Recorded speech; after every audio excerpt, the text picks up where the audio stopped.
दोस्तों बात करें तो ये है पोको का F4 5G और इस फोन को यहाँ पे पिछले कुछ दिनों से यहाँ पे मैं यूज कर रहा हूँ और इस वीडियो में इसका फुल रिव्यू करने वाले विद प्रोज एंड कॉन्स, यानी कि आपको सारी अच्छी बातें खराब बातें फोन के अंदर पता चल जाएंगी और पोको ने यहाँ पे एग्जैक्टली काम कैसा किया, फोन आपको लेना चाहिए कि नहीं, वो चीज है। क्योंकि बात की जाए तो F सीरीज एक फ्लैगशिप किलर सीरीज रहती है और यहाँ पे देखा जाए तो उन्होंने काफी अच्छी डिसीजन लेके एक काफी बैलेंस्ड फोन यहाँ पे बनाया। ये बात तो आप एग्री कर सकते हैं पोको F4 के बारे में। चलिए बात करते हैं पोको F4 के बारे में। वीडियो को पसंद आ रहा हो लाइक कर लो, चैनल को सब्सक्राइब कर लो बिना किसी देरी के। सबसे पहले मैं आपसे बात करने वाला हूं इस फोन के अंदर जो सबसे अच्छा काम किया वो किया इसके डिस्प्ले के अंदर। 6.67 इंच का डिस्प्ले है, यहाँ पे 120 हर्ट्ज का रिफ्रेश रेट है, 360 हर्ट्ज का टच रिस्पॉन्स है, HDR10+ को सपोर्ट करता है, डॉल्बी विजन को सपोर्ट करता है, एमोलेड डिस्प्ले की क्वालिटी काफी जबरदस्त है, इवन सामने की तरफ कॉर्निंग गोरिल्ला ग्लास 5 की प्रोटेक्शन है। कुल मिला के बात है कि होल पंच डिस्प्ले और जो ओवरऑल जो पैनल है क्वालिटी मिल रही है वो बहुत जबरदस्त है। अब इसके दो फायदे, अगर आप गेमर हो आपके लिए टच रिस्पॉन्स रिफ्रेश रेट काफी कमाल है, कंटेंट कंजम्पशन कर रहे हो, डॉल्बी विजन HDR का सपोर्ट और जो ओवरऑल क्वालिटी है पैनल की वो इन्होंने बहुत जबरदस्त यहाँ यूज करी है। 30,000 रुपए के नीचे बहुत अच्छा जो डिस्प्ले पैनल है वो यहाँ पे आपको देखने को मिल रहा है। ये चीज इनकी काफी पसंद आई। डिस्प्ले को लेके मेरी ऐसी कोई शिकायत नहीं है। एक nearly perfect display under 30,000 rupees के फोन के लिए हम इसे कह सकते हैं। सिर्फ एक छोटी सी चीज जो मेरे को लगती है वो यहाँ पे ये कि एमोलेड स्क्रीन दे दिया यार, अंडर डिस्प्ले फिंगरप्रिंट तो दे दिया करो यार। साइड माउंटेड का जमाना चला गया। साइड माउंटेड अच्छा लगता है 20,000 रुपए से कम के फोन में। 20,000 रुपए के ऊपर अगर आप फोन ले रहे हो तो अंडर डिस्प्ले मेरे को थोड़ा काफी ज्यादा पसंद और काफी ज्यादा यूजफुल लगता है। आप लोगों की चॉइस क्या, अंडर डिस्प्ले साइड माउंटेड, ये नीचे कमेंट में मेरे को बता सकते हो आप। हालांकि बात किया तो फोन के अंदर प्रोसेसर में बहुत जबरदस्त काम किया वो है स्नैपड्रैगन 870, क्योंकि आज के समय में सबसे अच्छी परफॉर्मेंस और सबसे अच्छी स्टेबिलिटी 870 में। ऑब्वियसली 778G से ऊपर आता है, 778G प्लस से भी ऊपर है, यहां तक कि बेंचमार्किंग में 7 Gen 1 से भी ऊपर आपको देखने को मिलेगा। लेकिन कोई हीटिंग नहीं है, थर्मल थ्रॉटलिंग नहीं है, स्टेबिलिटी आपको देखने को मिलेगी और एक ऑलराउंडर बैलेंस्ड प्रोसेसर है। यानी कि गेमिंग करनी है, कुछ भी करना है, परफॉर्मेंस में कोई कॉम्प्रोमाइज नहीं है, ना ही सैक्रिफाइस हो रहा है बैटरी लाइफ पे, ना ही हो रही है इसके अंदर हीटिंग। और क्वालकॉम के द्वारा बनाया हुआ आखिरी स्नैपड्रैगन 8 सीरीज का सबसे अच्छा प्रोसेसर है। 8+ Gen 1 अभी तक हमने टेस्ट नहीं किया, लेकिन 870 इस पर्टिकुलर प्राइस पॉइंट पे एक काफी सॉलिड और एक अच्छी डील यहाँ पे बना सकता है। सिर्फ एक छोटा सा डाउट है मेरा यहाँ पे कि आखिर 870 2021 का प्रोसेसर है, 2021 में इसकी स्टार्टिंग हुई थी,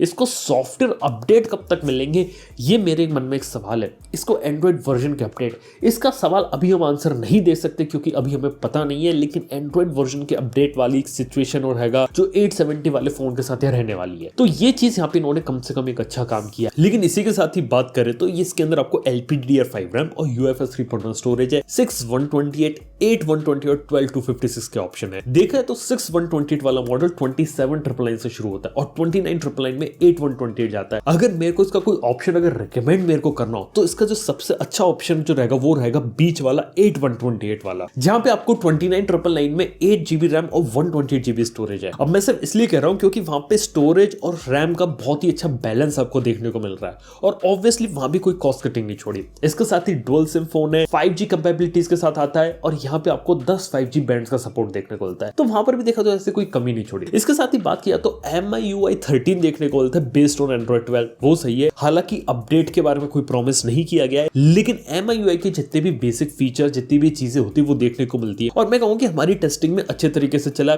एड्स वाली प्रॉब्लम है देखने को नहीं मिली है और काफी सारी एप्स अनइंस्टॉलेबल है, लेकिन कुछ ब्लोटवेयर और कुछ फालतू एप्स रहती है जो 1-2 नोटिफिकेशन रहती है, वो एक छोटी चीज लगे। हालांकि जिन लोगों को MIUI पसंद आता है उनको तो इस फोन पे MIUI बहुत जबरदस्त चलेगा, क्योंकि MIUI के साथ देखा है कि जो अच्छे और जो बड़े प्रोसेसर वाले फोन होते हैं जिनके अंदर प्रोसेसर अच्छा होता है उनके अंदर MIUI बहुत जबरदस्त चलता है। तो डेफिनेटली जिन लोगों को MIUI पसंद है, जिनकी प्रेफरेंस वही है, उनका एक्सपीरियंस यहाँ काफी अच्छा रहेगा। हालांकि कुछ ब्लोटवेयर कुछ एप्स यहाँ पे एक्स्ट्रा देखने को मिल सकती है, एड वाली सिचुएशन यहाँ पे नहीं है। अब बस देखने की अपडेट यहाँ पे किस तरीके से लाते हैं। Android 12 तो है, 13, 14 के कब तक अपडेट आएंगे वो एक चीज है जो उसका हमें इंतजार करना पड़ेगा, उसका आंसर अभी हम लोग यहाँ पे नहीं दे सकते हैं। और इसी के साथ ही बात की जाए तो कैमरास में भी ट्रिपल कैमरा सेटअप है, 64 मेगापिक्सल का मेन कैमरा, 8 मेगापिक्सल का अल्ट्रा वाइड और 2 मेगापिक्सल का मैक्रो। मेरे को लगता है कि शायद मैक्रो शायद 5 मेगापिक्सल का दे दो और ज्यादा एक बेटर चीज रहती है, क्योंकि पोको ने पास में 5 मेगापिक्सल मैक्रो दिया है। हालांकि 64 मेगापिक्सल के इमेज सेंसर में OIS है,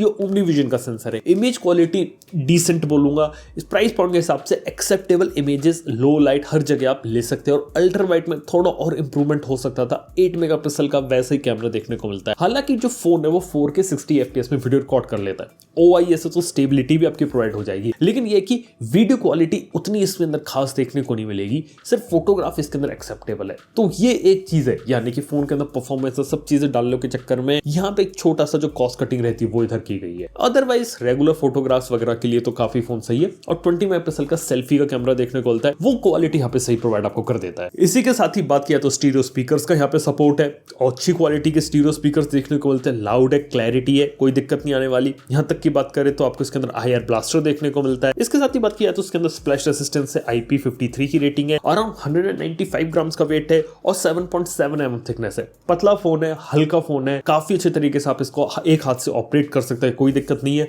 यहाँ पे जो फ्रेम चारों तरफ यूज की गई है वो की गई है प्लास्टिक की। पीछे ग्लास है, लेकिन ये ग्लॉसी ग्लास है, और इसका कोई कॉर्निंग गोरिल्ला ग्लास पीछे नहीं है। रेगुलर ग्लास आपको देखने को मिलता है, कॉर्निंग गोरिल्ला ग्लास सिर्फ और सिर्फ सामने है। और एक चीज है कि फोन के अंदर इन्होंने कलर्स वगैरह तो निकाले, लेकिन काफी ज्यादा प्लेन डिजाइन लगता है। थोड़ा सा और अट्रैक्टिव बनाने की कोशिश की जा सकती है। जो लोग ट्रांसपेरेंट केस वगैरह लगा रहे हैं, फोन का डिजाइन अगर थोड़ा और बेटर होता, पीछे से लुक्स अगर थोड़े और अच्छे लगते, थोड़ा अपीलिंग होते, तो वो एक चीज रहती। हालांकि फ्लैट आपको पैनल पीछे की तरफ देखने को मिल रहा है। और इसके साथ ही एंड में बात करना चाहूंगा बैटरी की।